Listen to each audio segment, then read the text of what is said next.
let's talk about the loop, the scarcity loop. So we understand a little bit about where it's coming from. We've all inherited this. We've also seen it. Not only do we inherit it in the DNA, but we're watching everybody model it. So it's a double dose. What does the loop look like so that we can all sit here today and go, all right, in my own life, and this is what I want you folks listening for as Michael explains this, where is this happening for you? All right, so how does the loop work, the scarcity loop as you refer to? Yeah. So first you need to know that the reason I started thinking about this is I live in Las Vegas and watching people get hooked on slot machines. So that is a behavior that people do over and over and over, eventually to their detriment. Right. Everyone knows the house always wins. Of course. So why do you sit on this thing and just do it over and over and over? So this leads me to this lab in Las Vegas. It's a casino laboratory, fully working casino, brand new, but it's used entirely for human behavior research. Wow. So while I'm there, I talked to a slot machine designer. And he goes, oh, if you want to understand why people get hooked on slot machines, like, here's how it works. And I call it the scarcity loop. So it's got 3 parts. And the parts are 1, opportunity. So you have an opportunity to get something of value. In the case of a slot machine, it's money. 2, unpredictable rewards. So you know that thing of value will come at some point. Right. But you don't know when. And you don't know how valuable it's going to be. Right. So with the slot machine game, the real spin, you could lose, you could win a few bucks, you could win thousands of dollars. Let me ask really quick, jumping in, does this release the endorphins, the expectation, the possibility? Is that what's going on? Yes. So gambling, the same guy told me, gambling is not when you learn whether you got blackjack, when the reels have fallen. It's not when the dice have fallen. It's when the dice are rolling across the table. Yes. It's when the reels are spinning. It's when the cards are coming down on the table. Wow. That's when there's some biological stuff that happens. Yeah, the anticipation is unbelievable. Okay, good. All right, so keep going. So opportunity, unpredictable rewards. And then 3, quick repeatability. So you can immediately repeat the behavior. Oh, yeah. So with slot machines, the average slot gamer plays 16 games a minute. Oh, my god. Which is more than we blink. Now, then you have to back up and go, okay, so why am I talking about this in the first place? Why is this important? Well, this lab is funded by 73 different companies, and not all of them are in gambling. A lot of them are in big technology. So you can put this 3-part system that I just laid out in all sorts of different things and get humans to repeat behaviors that are fun in the short term, but can hurt them in the long run. So it's what makes social media work. It's in dating apps. It's in a lot of gig economy jobs. It explains the rise of sports gambling, especially that quick repeatability part. It's even in some financial apps like Robinhood. Increases the quick repeatability by taking out trading fees.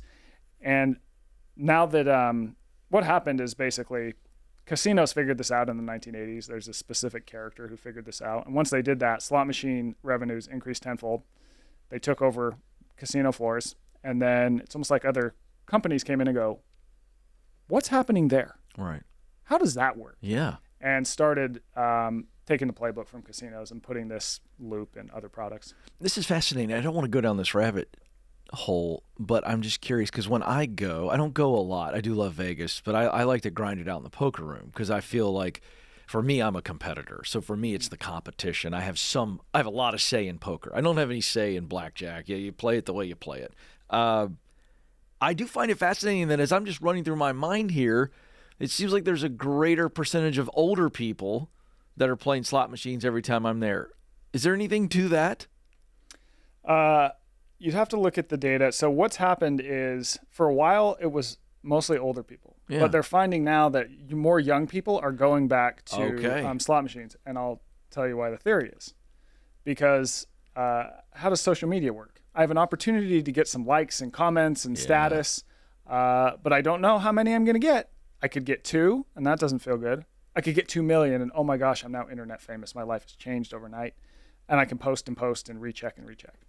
Now, the thing is, though, is that you can't slap a monetary value onto that, really. Right. So a lot of the people in the gaming industry are betting a lot on younger people who have been raised on social media as being the next customers for slot Makes machines. sense. Because it's the same system, but now we're playing with actual money. All right. Very interesting. All right. So let's talk about why we crave. So we crave more.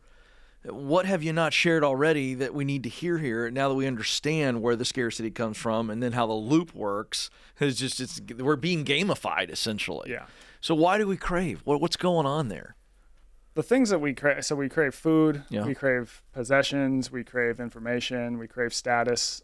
all those things would have given us a survival advantage in the past, so we still crave them today. So it's being put in a lot of sales products, basically. So a great example is a lot of online retailers will use casino-like features to get you a discount. So you go onto the site, there's a spinning wheel, and it's like, spin the wheel, and I'll tell you your discount. Those tactics increase conversion rates by 7-fold. Right? You just put this loop in something, and it increases the probability that people will act. Yeah. Is there a huge gap between a good craving and a bad craving?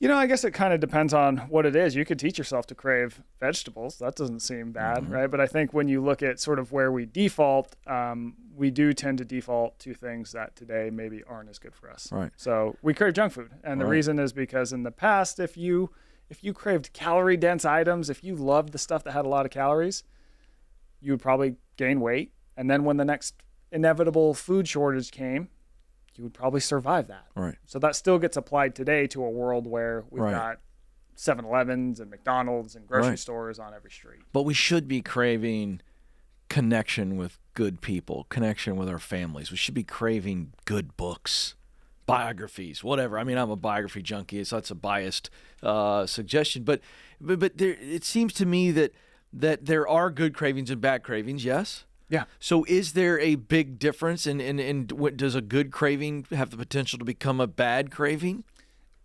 So I think that that's kind of a larger question about like how do we think of something that would be an addiction? Right. And to me, it's really if you're taking this sort of short-term reward or rewarding behavior that's giving you a lot of fun in the short term, but it's causing you long-term problems. That's when it starts to become problematic. Got it. All right. So having an occasional piece of cake is fine. Right.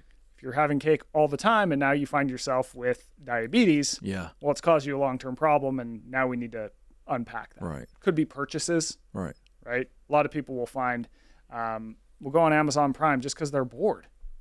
It's like in the past, if you were bored, you would have to figure out something else to do, or you would have to get in your car and physically go down to the Target or the Walmart, and you'd have to walk the aisles. There were all these barriers to entries for time. Yeah. So there wasn't quick repeatability. Right. Well, now it's Amazon Prime from the couch. It's true. And you just scroll and scroll and, oh, wow, that looks like a great item. And, oh, my gosh, it's on a lightning sale. This is a limited time deal. Oh, yeah. It expires in 25 minutes. Better buy it now. Yeah, it's really true. And we found out that we were out of town this weekend at a wedding, and my 14-year-old daughter ordered a drink from Starbucks via DoorDash because she can. It was her money, right? So she's going to learn some hard lessons if she keeps doing that. But I was like, you got to be kidding me. These kids, that's out of my mind as a 14-year-old. That doesn't even exist. So I want to get to this because I know you address this.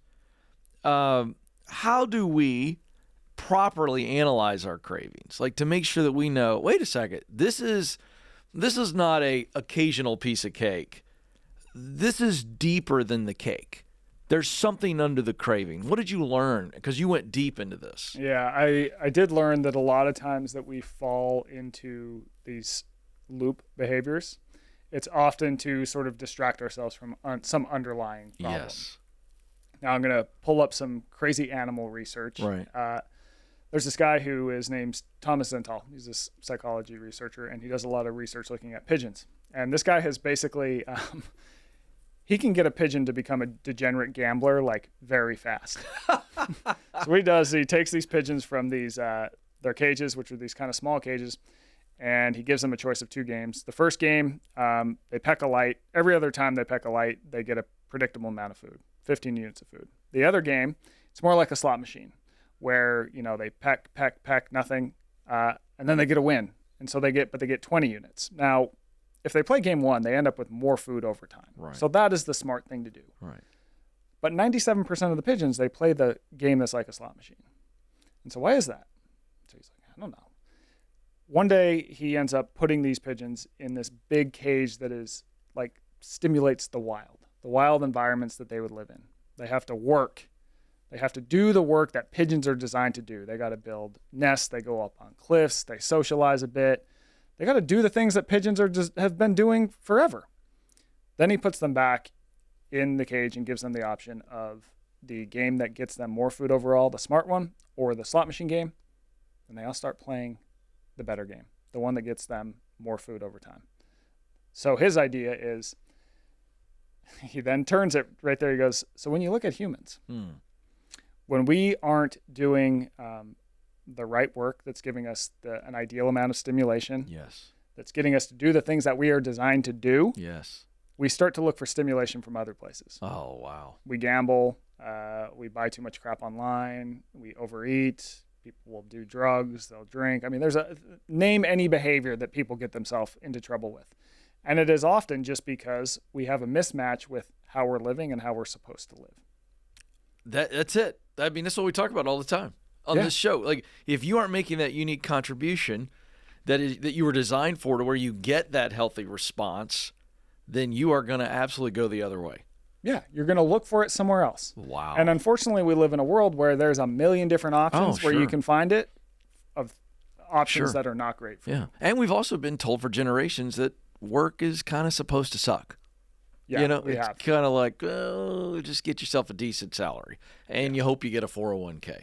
Yeah, and I do a lot of traveling for my books, and I've been all over the world. And I can tell you that once you hit a certain point in money, I haven't seen that much of a correlation between happiness and money. Of course, you need enough that you have enough, that you have all your survival needs met. But the difference between, say $70,000 a year and $700,000, I don't see a huge difference in those groups. Enough to be able to say $700,000 is 100% the answer, 100%. That's exactly right. I mean, we've all heard the horror stories of seven-figure earners committing suicide, getting hooked on drugs. They're searching for something. They're not getting it in the high-profile job. Fascinating stuff.